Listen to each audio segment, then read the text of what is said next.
All right, what's going on, friends and family? Thank you guys so much for watching and listening to Every Day is a Saturday with me, myself, and I, Brian Roof. Hey guys, if you guys are watching me for the first time, or maybe even listening to me the first time, if you haven't had the chance to go check me out, go back and listen to the other episodes. You can go do that on Spotify, Anchor, iHeartRadio, Apple Podcast, Google Podcast, pretty much all the things. If you guys want to watch me, you guys can watch me also on YouTube. If you had a chance to go over there, go check me out and subscribe. And if you're watching me for the first time on YouTube, you guys can understand that I just started off as an audio podcast. Now I'm starting to go video for the very first time. So please bear with me.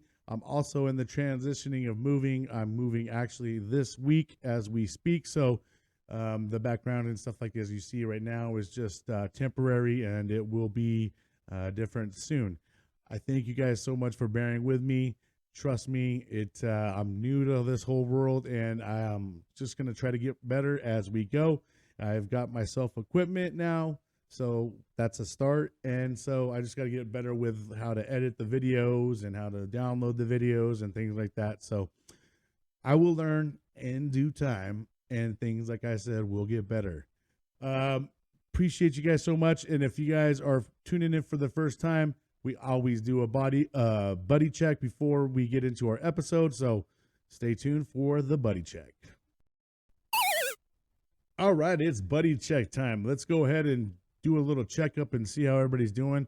Hope you guys are doing all right, having a great week, great month, whatever you may be at when you're listening to this episode. I take mental health pretty serious.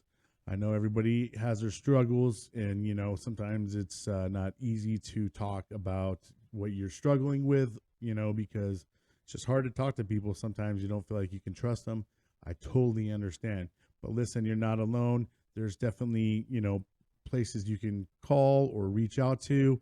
The number is 988, and you press 1, and hopefully I'll put you in touch with someone that can help you, get out of that mindset you might be, struggling with, or something you may be dealing with, whatever walk you might be in your life.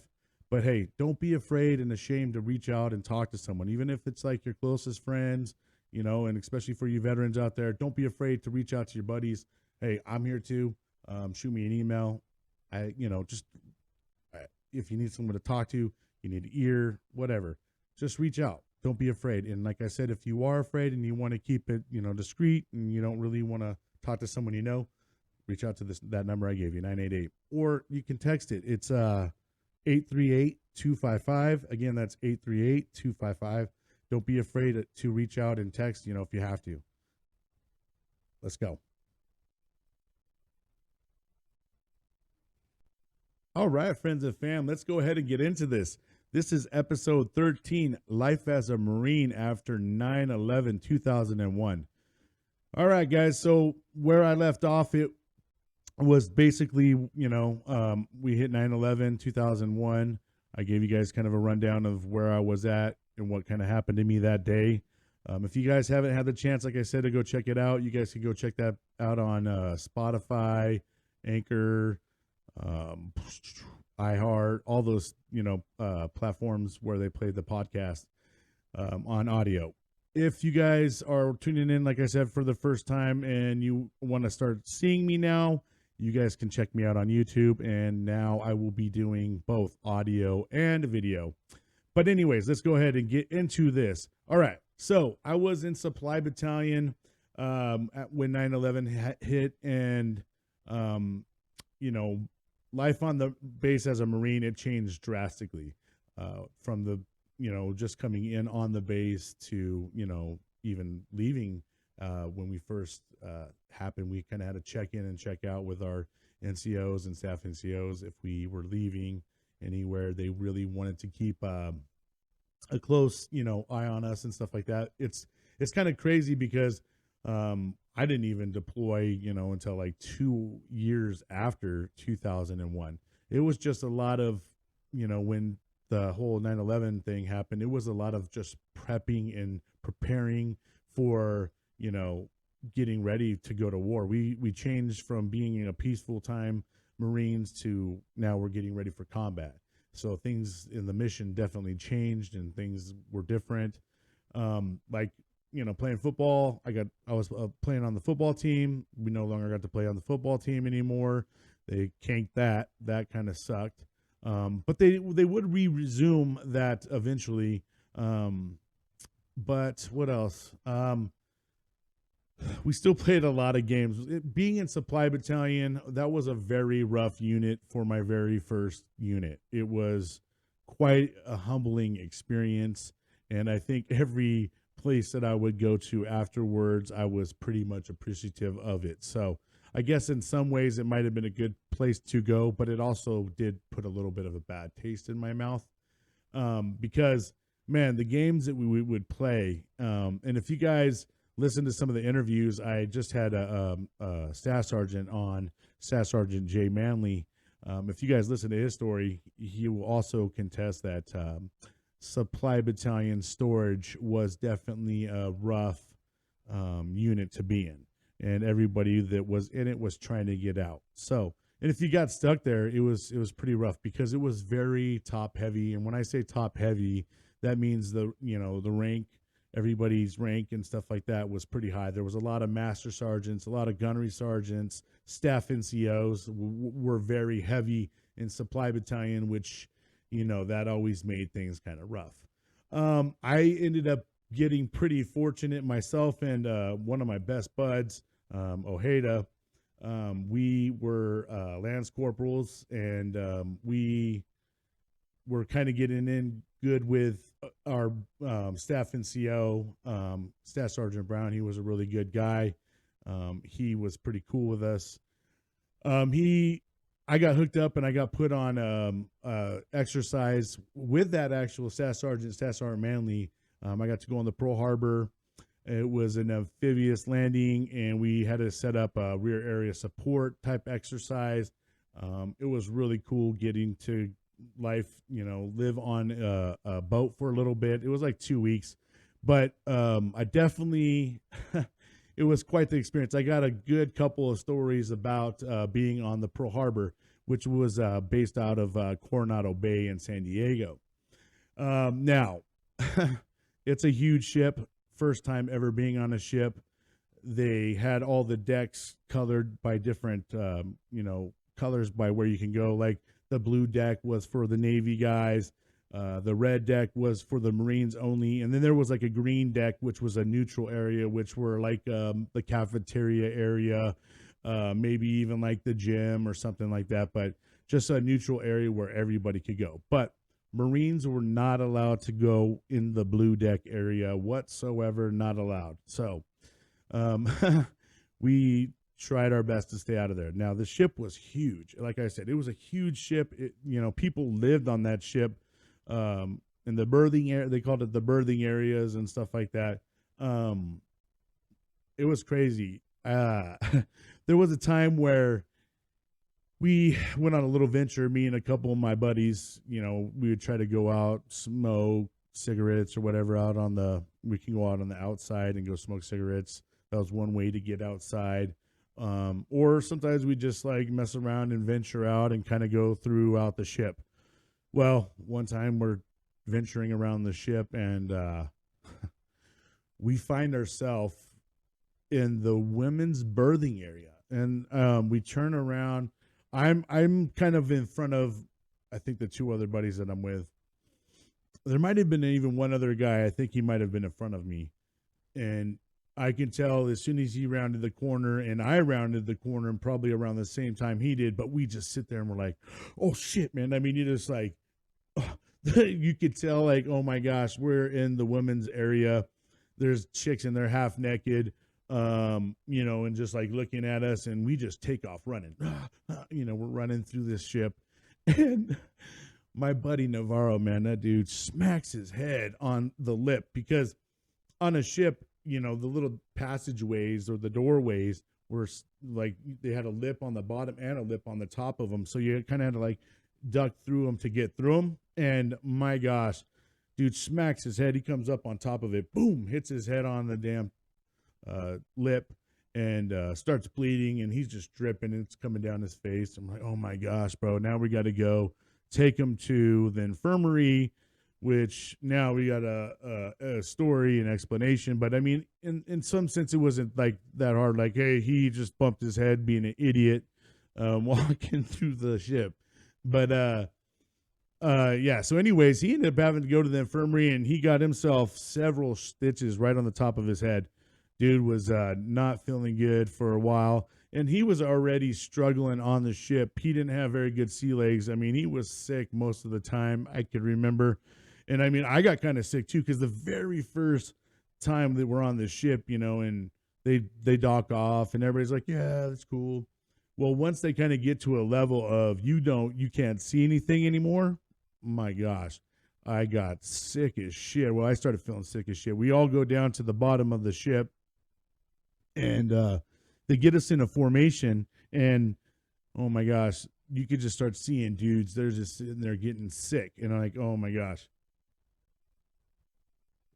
I don't do well when I see other people get sick, so I'm seeing these dudes get sick, and I'm like, oh shit, now I'm starting to feel kind of sick.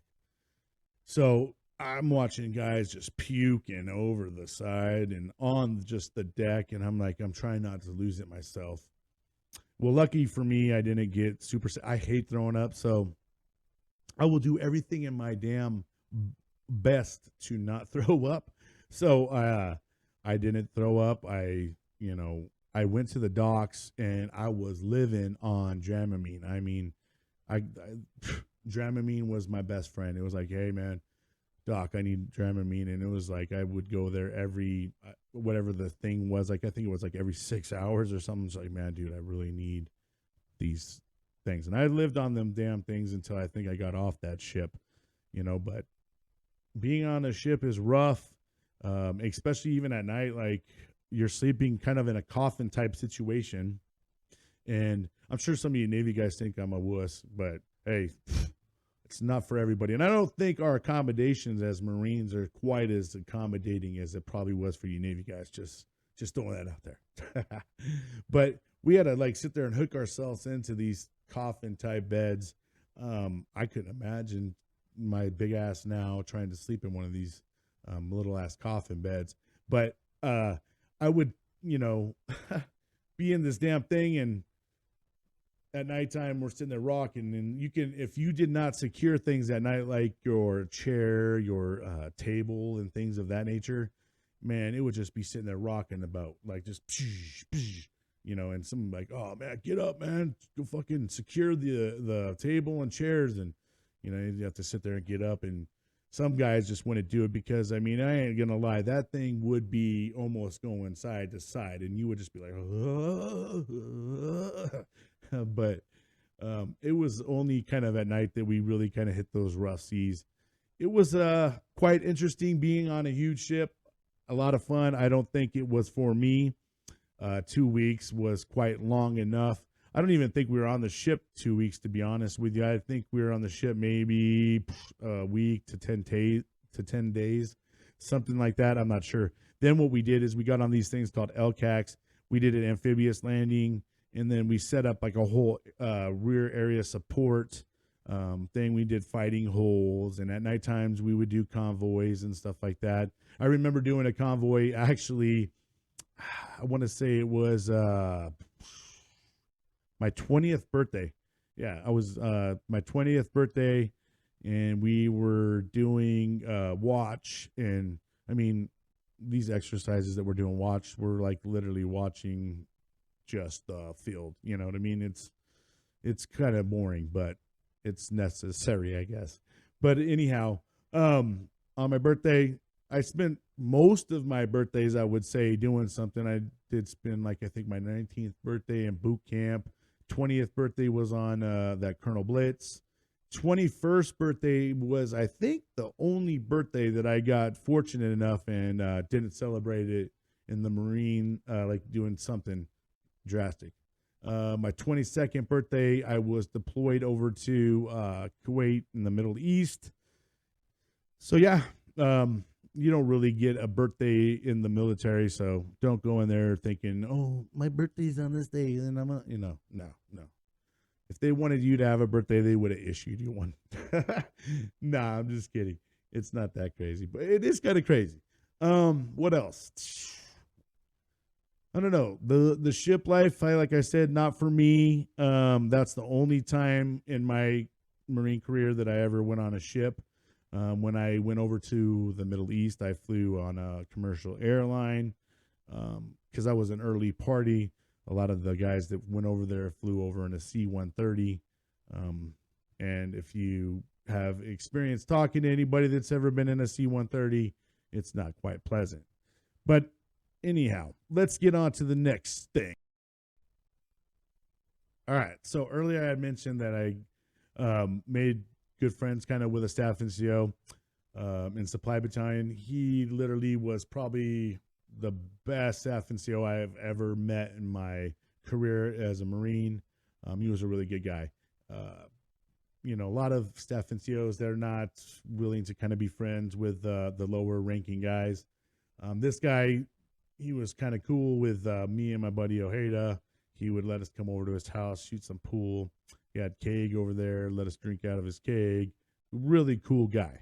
Well, kind of paid off, ended up being friends with him because there came this point in time where this gunnery sergeant from I believe it's the Delmar 24 area is what they would call it, came looking for us. And this area is located right by the beach. Now, when you come in base, you look off to the left, you'll see like boxes and stuff like that, and you kind of see the beach. I was right there in the warehouse, man. That's where we worked, and my barracks were really close to the beach as well. Well, anyways, this gunnery sergeant came looking for, he needed 2 Marines to come to his unit. And so being good buddies with that staff sergeant, he knew that, being in Supply Battalion was kind of a shitty situation. So he definitely helped us get out of that situation by letting us go to MHG Supply.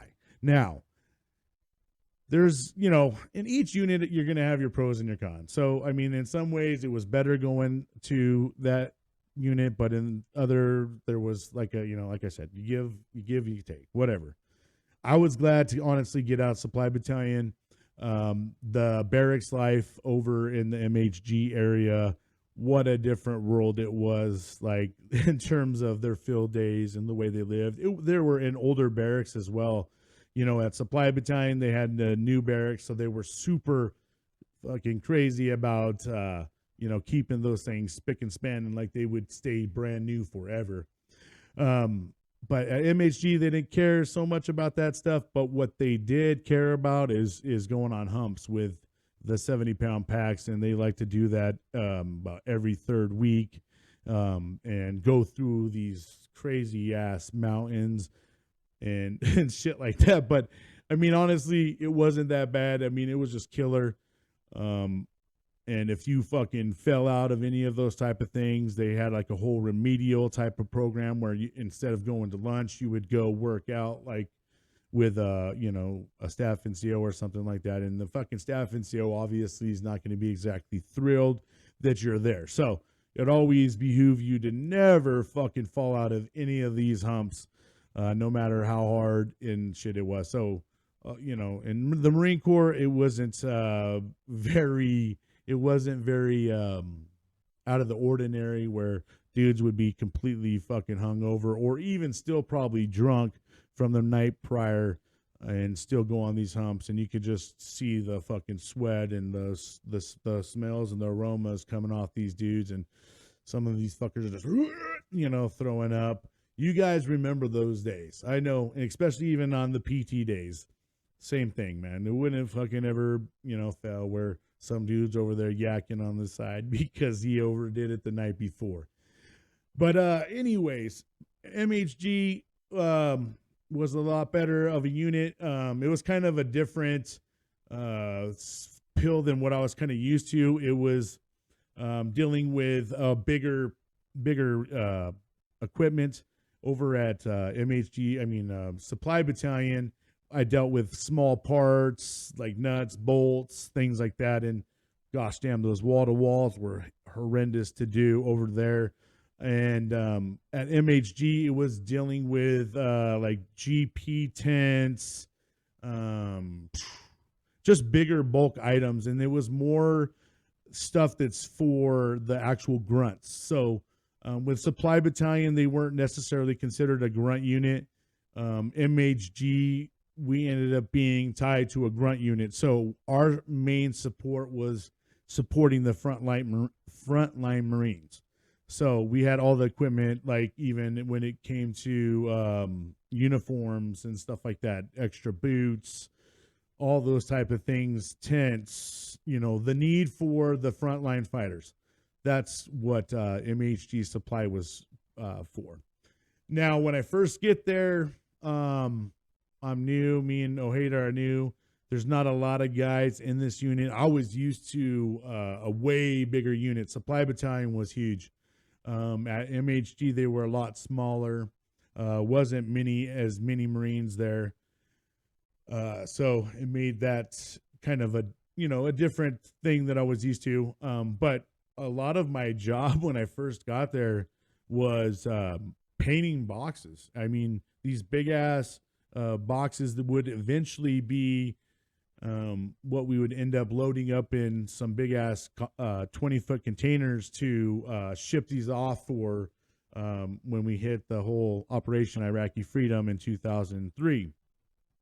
But I would basically go to work every day wearing coveralls, and me and my buddy Ojeda were out a lot together, and we would just be out there fucking painting these boxes. They get us a paint gun and shit, and we had to put all these little numbers on there because all the numbers meant something when it came to logistics, and when we would push off and stuff like that, there was all these numbers that needed to be on the boxes. So a lot of times, man, we got fucking bored, and we would make all kinds of different games out of stuff. Like we would get the wrapping paper things, make little ball tapes and stuff like that, and we'd just be sitting there shooting and seeing how far we can make things. We even made I know, Ojeda, if you see this, bro, you're gonna laugh your ass off. But when we made our fucking tape football, man, we'd be sitting there just doing all these quarterback competitions, just trying to make the fucking best out of sitting there painting boxes all day. It would be super boring.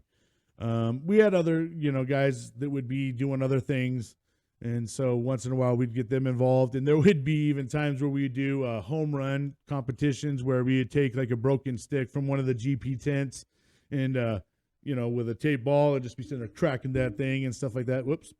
But man, we had a lot of fun being bored and trying to navigate, staying out of trouble, because of course they would always come back there and check on us once in a while. So we definitely had to make sure we had lookouts and, we were watching out what the hell we were doing. But it was a lot of fun making the best out of a shitty situation. And that's what sometimes being in the Marine Corps, it makes it so fun, is even though you're in a shitty situation or you're doing something shitty, you're at least doing it with, guys and girls to your left and to your right, and they're going through the same shit that you are.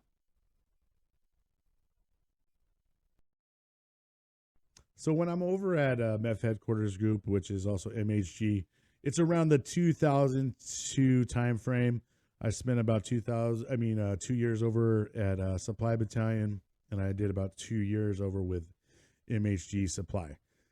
So it was around the 2002 time frame. I'm going to go ahead and do a couple more stories, and then I'll cut it off before I actually deployed over to the Middle East, and I'll keep you guys waiting for that.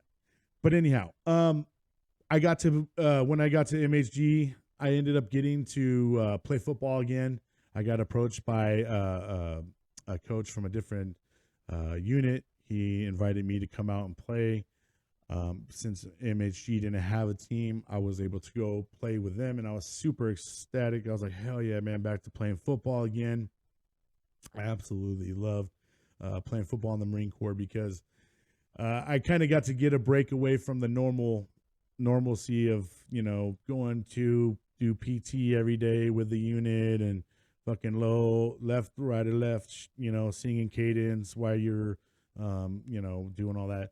at least for me, when I played football at MHG and even Supply, in the mornings, they would allow me to go do practice versus, do that stuff. So it was kind of cool in some ways. In some senses, it wasn't, because at least with PT, you were doing it only like 3 days a week.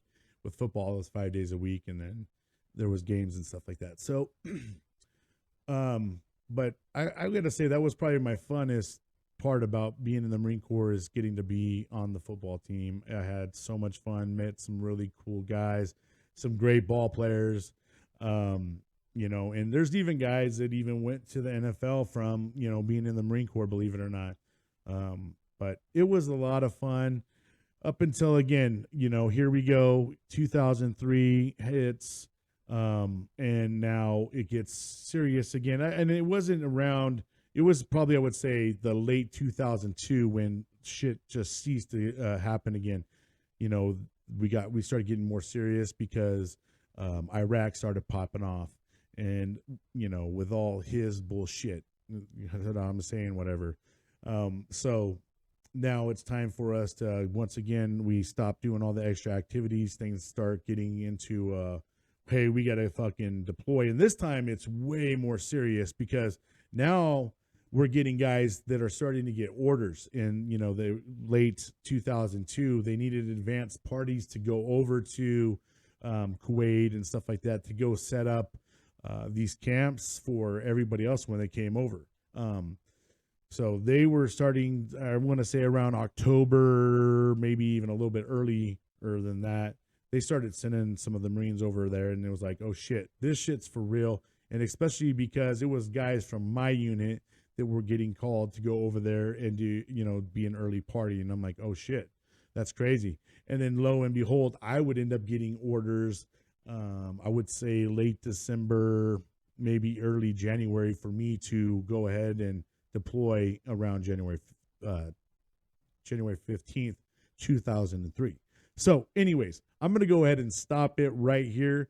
It's probably a great point in the show to stop, so that way the next show we start, episode 14, it will be about me deploying over to the Middle East and my experiences over there in 2003. I hope you guys are enjoying the show so far. And like I said, I'm very new to this, so please bear with me. I know things aren't probably crisp and clean as they should be. I will get us there as soon as I can learn. And like I said, this is a great thing for you guys to watch. I mean, you guys can watch me grow and get me better. And maybe this will inspire you to go ahead and do something similar. Maybe you're thinking about doing a podcast show, or maybe you're just thinking about doing something in general. Maybe this will say, hey, if this fool can do it, I can do it.